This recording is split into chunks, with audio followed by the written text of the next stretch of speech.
and welcome to our special show, Living Long and Healthy with COVID Vaccination. This show seeks to address any concerns, any doubts that you may have regarding the COVID vaccination and living in this new normal. Vaccinations, remember, is the only way that you can protect yourself against coronavirus, the only way we're going to end this pandemic. Well, today we have with us experts who will address all these concerns and questions. We're joined by Dr. Naveen Bhamri, Director and HOD, Interventional Cardiology at the Max Super Speciality Hospital in New Delhi, and Dr. Pankaj Aneja, Director, Department of Diabetes and Metabolic Disorders at the Naveda Healthcare Centers and Max Super Speciality Hospital in Delhi. Thank you so much, doctors, for taking time out and joining us on the show to answer all our questions. I'd like to start with you, Dr. Naveen Bhamri. First and foremost, the question that many people have about whether it's mandatory for everyone to take the coronavirus vaccine. Yeah, good afternoon. Yes, the matter of fact is the vaccination for COVID-19 is totally a voluntary exercise. However, it is advisable to receive the complete schedule of your vaccination to protect oneself against the disease and to prevent the spread of the disease among your colleagues, your family members, your society. So more and more people get vaccinated, we will be in the better position to fight this pandemic. Dr. Pankaj Aneja, they keep saying that people with diabetes, with comorbidities must get vaccinated. So tell us a bit more about that. Why should people with diabetes get themselves vaccinated? It is especially important for people with diabetes to receive vaccine for COVID-19 because they are not only at an increased risk for severe illness, but also at an increased risk of mortality from novel coronavirus. That's right. Dr. Bhamri, we're talking about people with diabetes. What about people with high blood pressure? Why should they take the COVID vaccine? There are certain risk factors, cardiovascular risk factors, especially the hypertension.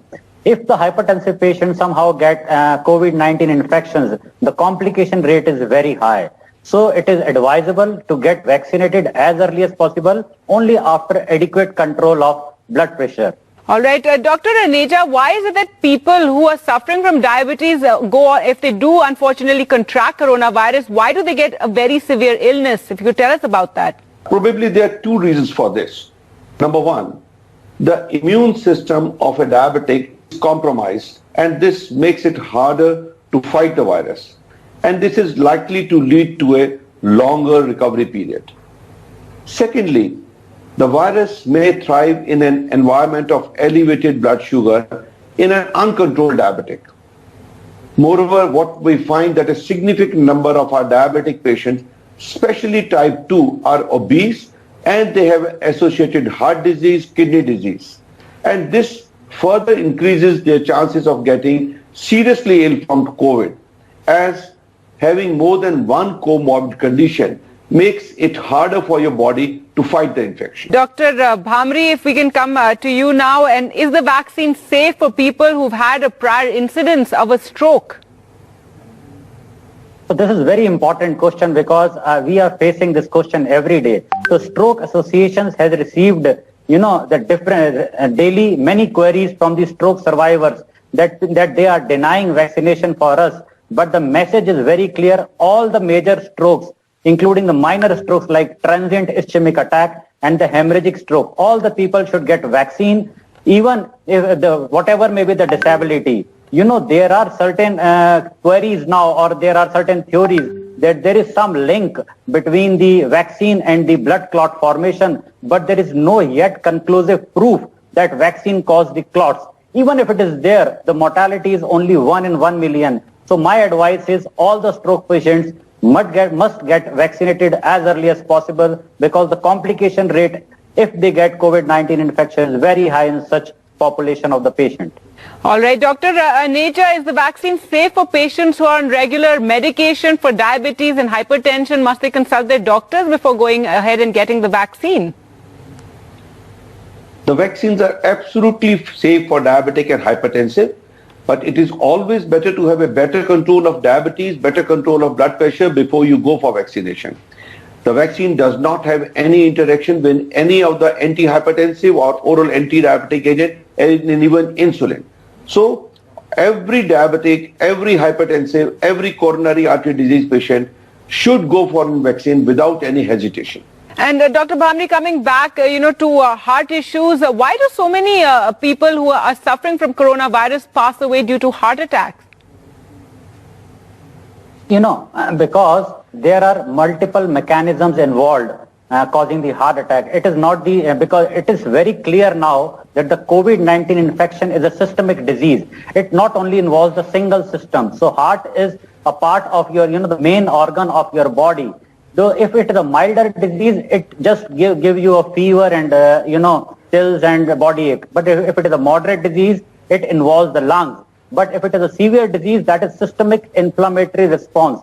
And when any patient gets severe disease, then there is a chances that he may get, the cardiac problems. And the most important is the vasculopathy. You have heard that many patients have blood clot formation inside the arteries and the veins. And this hypercoagulable state is the most common reason to get heart attacks in COVID-19 patients. So there are two theories. One is because of the increased clot formation in their arteries. Secondly, because of the increased supply and demand mismatch. If any patient is having pneumonia because of the COVID-19 infections, so there is decreased oxygen in their blood. And because of the high fever, their pulse rate is very high. So because of the supply and demand mismatch, there is occlusion of the coronary arteries. So these are the two principal main reasons behind the heart attacks in the COVID-19 patients. All right. Dr. Raneja, if you could just explain, to our viewers, what are some of the common and minor side effects that are being reported by people after they get their vaccination? When we are talking of COVID vaccination, the minor side effects are the same as we get with any vaccination. The most important being the tenderness, the pain, the redness at the site of the injection, which may last for 24 hours.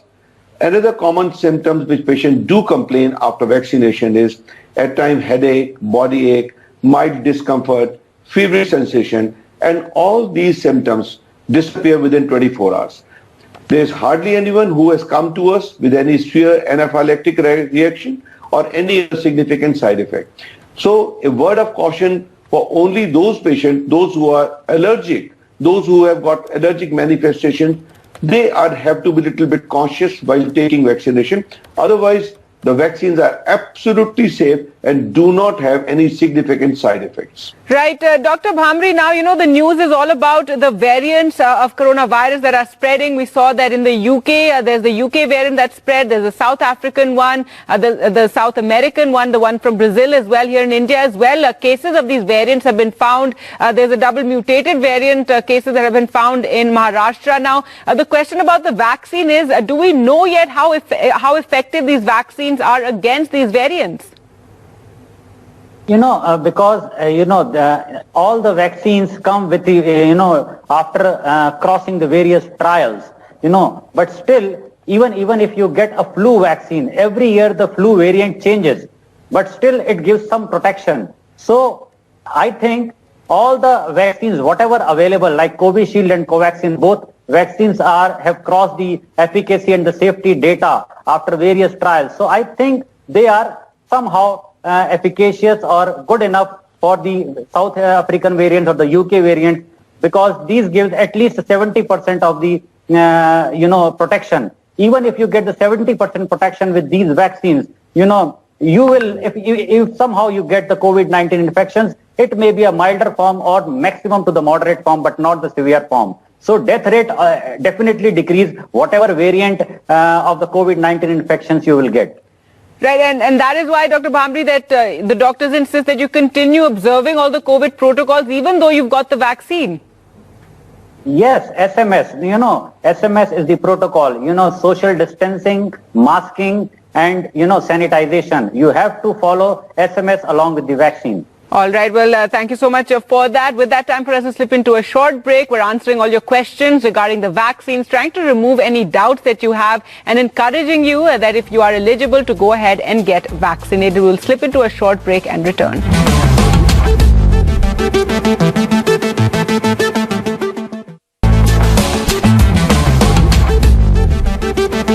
Welcome back to our special show, Living Long and Healthy with COVID Vaccination. We have doctors who are answering all your questions regarding the vaccines and any sort of doubts that you may have. Dr. Pankaj Aneja, the next question for you. Is it safe for patients with gestational diabetes and type 1 diabetics to take the COVID vaccines? So far, pregnant and lactating females should not be administered a jab, as these two categories of patients have not been a part of the coronavirus clinical trial so far. Now, coming to your question of COVID vaccine being administered to even type 1 diabetic, because we have type 1 diabetic in a younger age group, even less than 18 years, recommendations for giving corona vaccine to type 1 diabetic below the age of 18 is still not there.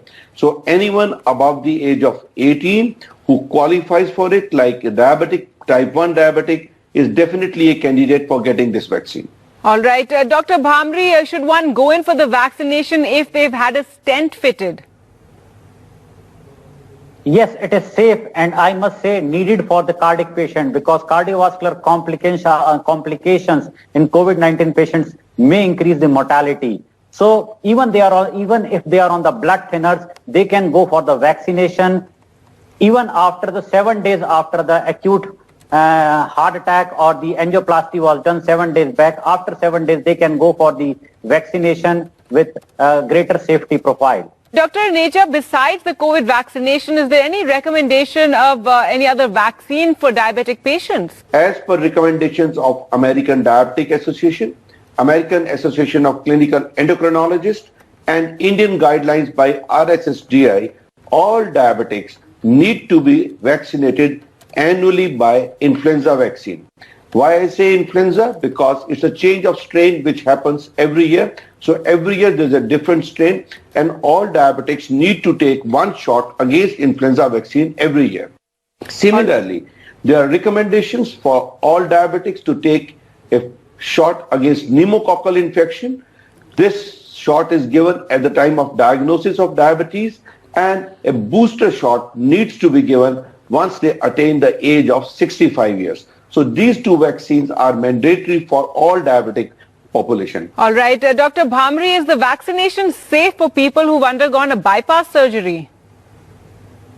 Yes, it is safe, because even for the cardiac stenting and bypass surgery, generally the drugs what you are prescribing for the post angioplasty and cardiac bypass surgery are same. So this COVID-19 vaccination is safe for the post bypass surgery patient as well as post angioplasty patient. And if we come back to people who are diabetic and on insulin, Dr. Aneja, is it safe for people who are on insulin? Is there anything that they need to change on the day they go in for their vaccination?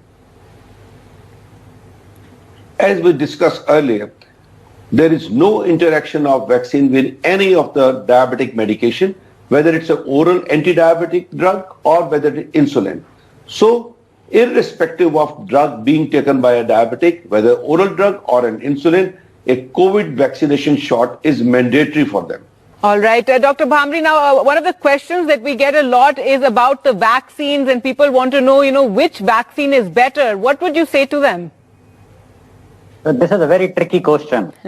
Both the vaccines are safe, and I cannot comment on this.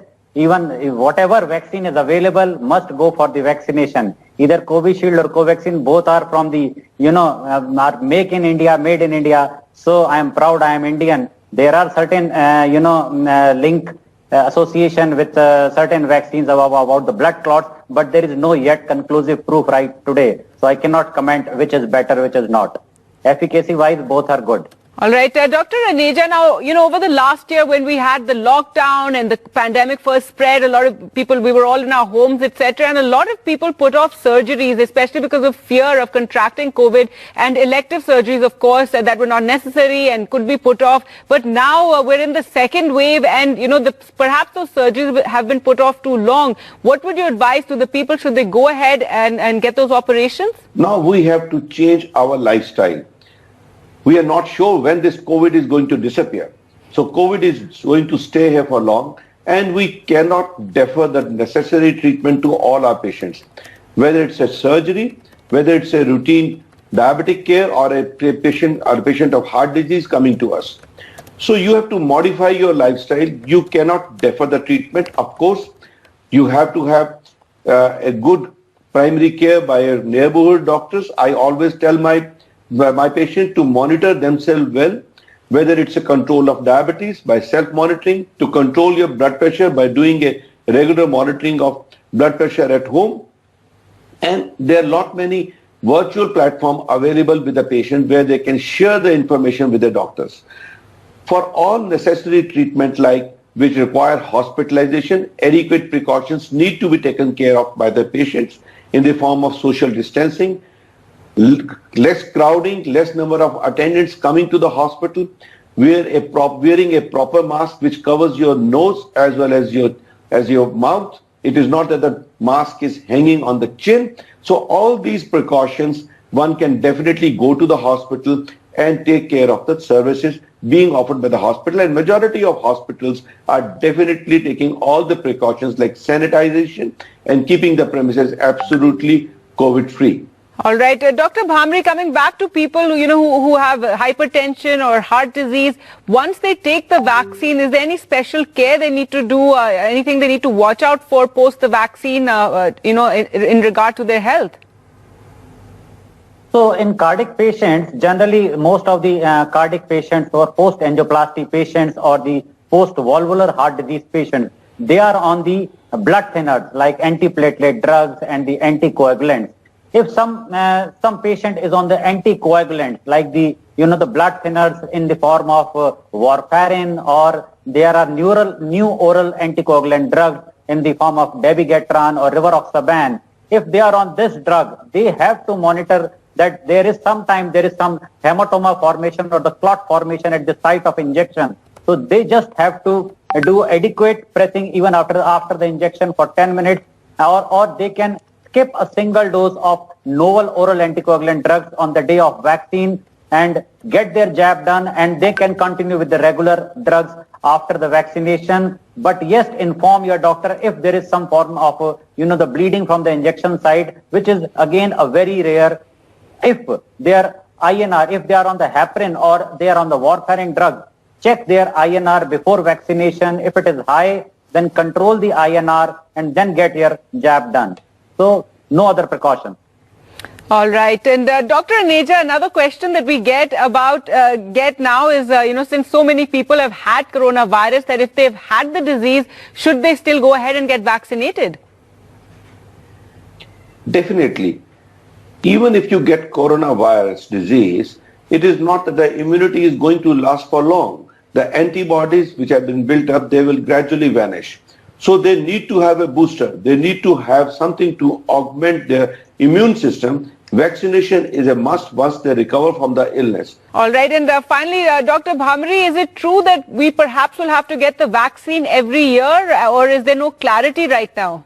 Yes, I think because we don't know till how long these antibodies will remain in your body.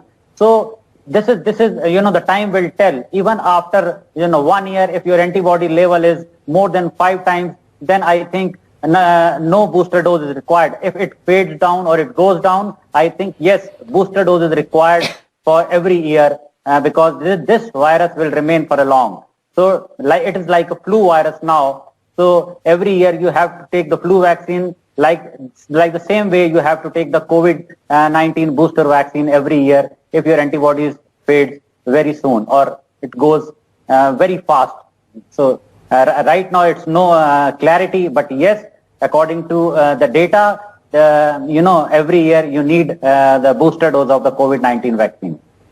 All right. So that's something everyone should know. Possibly you're going to need to take that vaccine every year. So do go ahead and get vaccinated if you're eligible. Thank you so much, Dr. Aneja and Dr. Bhamri, for joining us and answering all the questions. And the message is that do get yourself vaccinated if we're to defeat this pandemic. That's all the time we have. Thanks for watching. Goodbye.